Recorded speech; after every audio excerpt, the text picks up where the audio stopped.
అంత తక్కువ పర్సంటేజ్ ఉన్న ముస్లిమ్స్ ఎలా డైరెక్ట్ టెంపుల్స్ మీద దాడి చేయగలుగుతున్నారు? తిరగబడతారన్న భయం వాళ్ళకి లేదా? నిజంగా వాళ్ళ ధైర్యం ఇదే కదరా.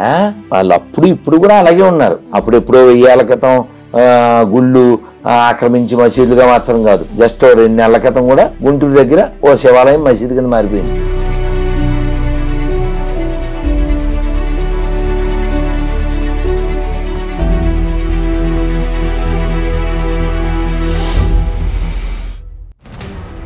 క్రిస్టియన్స్ కొంతమంది ఇంటింటికి వెళ్ళి అడుక్కుంటున్నారు. దేవుడు లోకమును ఎంతో ప్రేమించెను కాగా ఆయన తన ద్వితీయ కుమారునిగా పుట్టిన వాని యందు. ప్రతి మసీదు చర్చి కూడా ఇక్కడ ఇటుకలతోనే కట్టబడింది. హిందూ పీపుల్ ఎవరైతే ఉంటారో ఇలాంటి అరాచకాలు ఎప్పుడు వాళ్ళ కమ్యూనిటీని పెంచుకోవడానికి కానీ లేకపోతే బయటికి వెళ్ళి మా దేవుని నమ్ము అని కానీ అడిగే ప్రయత్నం అయితే చేయరు. నేను నమ్మిందే నువ్వు నమ్మాలేంటి? వసుదైవ కుటుంబకం, ఇది మనమే చెప్పగలం. ఇస్లాం చెప్పలేదు, క్రిస్టియానిటీ చెప్పలేదు. అన్ని రకరకాలుగా అద్భుతంగా చెక్కినాయి. కానీ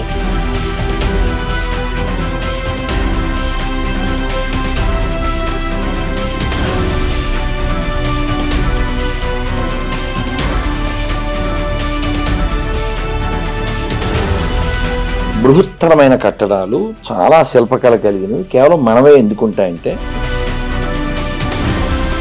ఈ ఎడారి మతాలు డీ ఫర్ డెవలప్మెంట్ కంటే డీ ఫర్ డిస్ట్రాయ్కి ఎక్కువ ప్రయారిటీ ఇస్తాయి.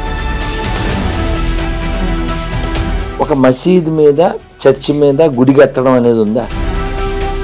మనకి ముస్లిమ్స్తో కాదు ప్రాబ్లం, మనకి క్రైస్తవులతో కాదు ప్రాబ్లం, మన వేదవలతో.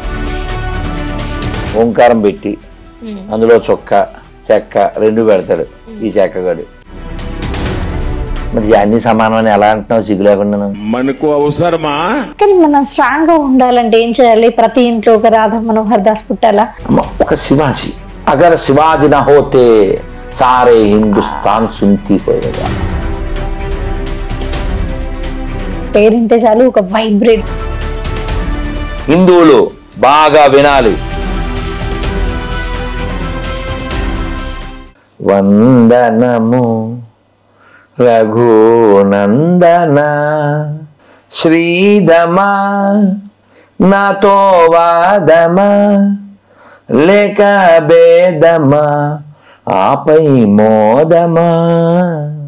సరే గురుగారు, సరే ఈ టాపిక్ కాసేపు పక్కన పెడితే కొన్ని దశాబ్దాల క్రితం చూసుకున్నట్టయితే మన భారతదేశంలో హిందూ జనాభా అనేది ఎక్కువ శాతం, ఒక 70% ఉంటే మిగతా అనేది 10% ఉంది అనుకుందాం. ముస్లిం కానీ క్రిస్టియానిటీ కానీ.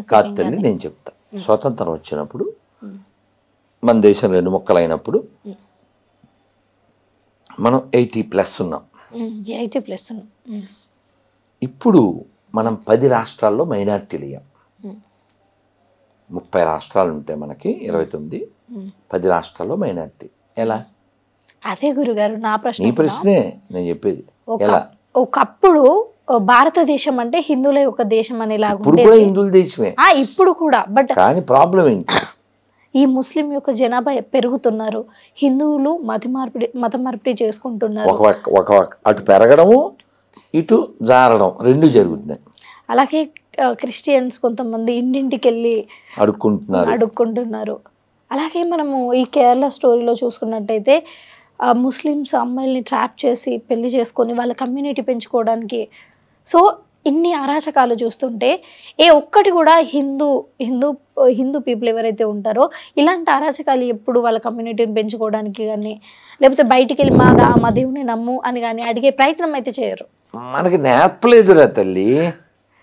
ఇప్పుడు ఒక హిందూ, మొన్న నాకు ఒక ముస్లిం నాన్న ఏదో ఊరు కర్నూలు ఎక్కడో ఏదో స్టేటస్ పెడితే అతను రియాక్ట్ అయ్యి ఏదో హార్ష్గా వాట్సాప్లోకి వచ్చాడు. కాసేపు చాట్ చేసి, సార్ చెప్పండి, మీరు ఫోన్ చేయండి, కానీ ఫోన్ చేసే ముందు ఇలా చెప్పగలిగితే ఫోన్ చేయండి అన్న. నేను నమ్మిన రాముణ్ణి, కృష్ణుని, శివుణ్ణి ఇతరులు నమ్మకపోయినా పర్వాలేదు, అది వారి ఇష్టం, మతం వ్యక్తిగతం, దైవాన్ని ఏ పేరుతో అయినా పిలవచ్చు, ఇలా మీరు చెప్పగలిగితే ఫోన్ చేయండి అన్న. చేస్తాడా? దైవాన్ని ఏ పేరుతో అయినా పిలవచ్చు, అలా చెప్పగలిగితే ఫోన్ చేయండి అన్న. చేయలేడు. ఎందుకని అలా చెప్పలేడు? ఎందుకు చెప్పలేడు? అతను గిరిగీసుకుని ఉన్నాడు. కానీ మనం ఈ భూమి మీదకి గెస్ట్గా వచ్చాం తల్లి.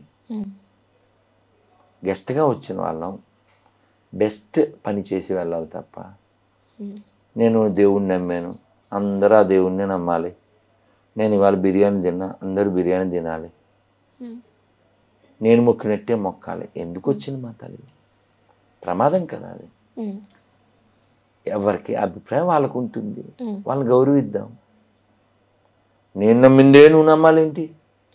మనకి ఆ విశాల బుద్ధి ఉంది కాబట్టి ఏం చెప్తాం మనము వేరే మతం. వసుదైవ కుటుంబకం అంటే ఏంటమ్మా?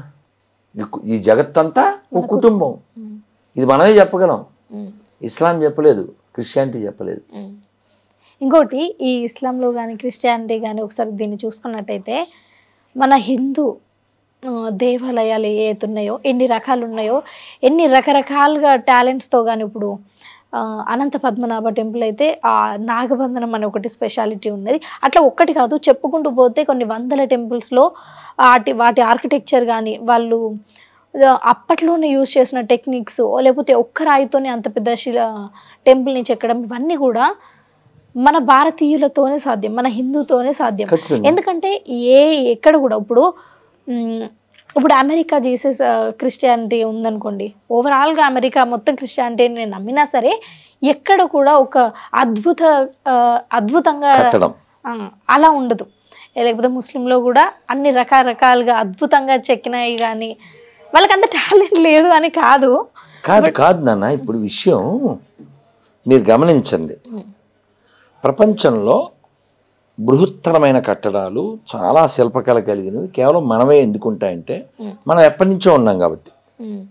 మీరు కావాలితే చూడండి, ఈ ఎడారి మతాలు డీ ఫర్ డెవలప్మెంట్ కంటే డీ ఫర్ డిస్ట్రాయ్కి ఎక్కువ ప్రయారిటీ ఇస్తాయి.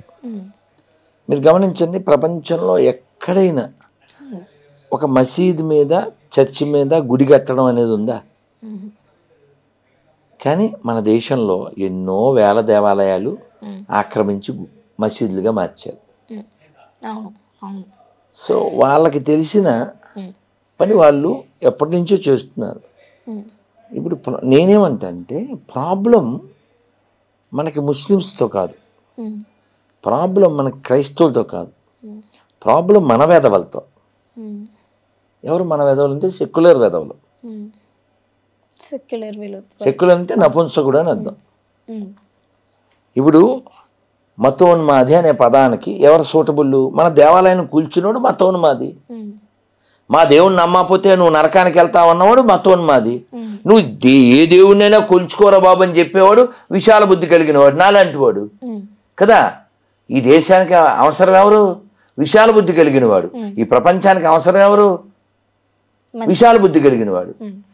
విశాలత్వం ఉందా అక్కడ? లేదు. కాబట్టి ఈ ప్రపంచం బాగుండాలంటే ఎడారి మతాలు నశించాలి. అంటే ఆ భావజాలం, ఆ భావజాలం అనేది నశించితే వాళ్ళు ఎవరిని పూజించుకున్నా మనకు నష్టం లేదు. ఇప్పుడు నేనేమి తిన్నా రాత్రులు, నువ్వు ఇంటికి ఏమన్నా తిన్నావా అని నిన్ను అరిస్తే, చిన్నపిల్లవి నువ్వు తినాలి, ఆకలిస్తుంది, నీ గొడవ, నీ శరీరం, నీ బాధ, నీ రేపొద్దున ఉద్యోగం, ఎన్నో ఉంటాయి. నేను తినకపోతే అది నా ఇష్టం, నువ్వు తింటే అడ్డుకోవడం ఏంటి నాన్న కదా. గురుగారు, ఇంకొక చిన్న సందేహం. ఇప్పుడు మన భారతదేశంలో చిన్న ఊర్లలో కానీ, రూరల్ ఏరియాస్లో కానీ, పెద్ద సిటీస్లో కానీ, ఎక్కడ కానీ ఒక హిందువు, ఒక భారతీయుడు, ఒక హిందువుడు ఎక్కడ కూడా ఒక చర్చిని కానీ, ఒక ముస్లిం దాన్ని ఏమంటారు మసీదుని ఎక్కడ కూడా కూల్చిన దాఖలాలు కానీ, అక్కడికి వెళ్ళి ఇబ్బంది పెట్టి గొడవలు పెట్టిన దాఖలాలు కూడా ఎక్కువ శాతం ఉండవు. కానీ 1% కూడా ఉండదు. 1% కూడా ఉండదు. ఎప్పుడన్నా ఎవరైనా కావాలనుకొని చేస్తే తప్పించి వాళ్ళే రియాక్ట్ అవుతాం మనం. హిందువులు ఎప్పుడైనా ప్రతిచర్య మాత్రమే ఉంటుంది, చర్య ఉండదు, కెలుక్కో. అదే గురుగారు, మరి మన భారతదేశంలో ఇన్ని కోట్ల జనాభా ఉన్న మన దేశంలోనే అంత తక్కువ పర్సంటేజ్ ఉన్న ముస్లిమ్స్ ఎలా డైరెక్ట్ టెంపుల్స్ మీద దాడి చేయగలుగుతున్నారు? ఎందుకంటే టెంపుల్స్ మీద దాడి చేస్తే ఈ మన హిందువులంతా కూడా అంత రెచ్చిపోతారనో, లేకపోతే తిరిగా పడతారన్న భయం వాళ్ళకి లేదా నిజంగా? వాళ్ళ ధైర్యం ఇదే కదరా, మనం రియాక్ట్ అవ్వమనే కదా వాళ్ళు అలా యాక్ట్ చేసింది. నీకు అర్థమైందా? ఇప్పుడు దేవాలయాలు ఆక్రమించడం అనే బుద్ధి వాళ్ళకి కలగడానికి వాళ్ళ పుస్తకం, వాళ్ళ మస్తకం, వాళ్ళ గతం, వాళ్ళ మతం, వాళ్ళ ఇష్టం. ఇప్పుడు ప్రాబ్లం వాళ్ళతో లేదని ఎందుకన్నా అంటే, ఇప్పుడు మహేష్ మెల్లో బంగారు గొలుసు ఉంది, చేతికో బంగారు ఉంగరం ఉంది అనుకో, కాసేపు ఎవడైనా కొట్టేయడానికి చూస్తాడా? ట్రై చేయడు. ఎందుకని? వాడు ఎలా ఉన్నాడు? మన సినిమా మహేష్ లాగే పొడుగ్గా చక్కగా ఉన్నాడు కదా. ఇంకా ఆయన చెప్తే మహేష్ బాబు కంటే కూడా స్ట్రాంగ్గా కూడా ఉన్నాడు కదా. ఆయన లోపల కూడా హ్యాపీగా ఫీల్ అవుతా. మన నిజమే కదా నాన్న, బాగున్నాడు కదా, చక్కగా ఉన్నాడు. అవును కదా, చక్కగా ఉన్నాడు. అతని మెడలో గొలుసు కొట్టడానికి ఎదుటివాడు ఎందుకు ఆలోచిస్తాడు చెప్పు? అతను దృఢంగా ఉండడం.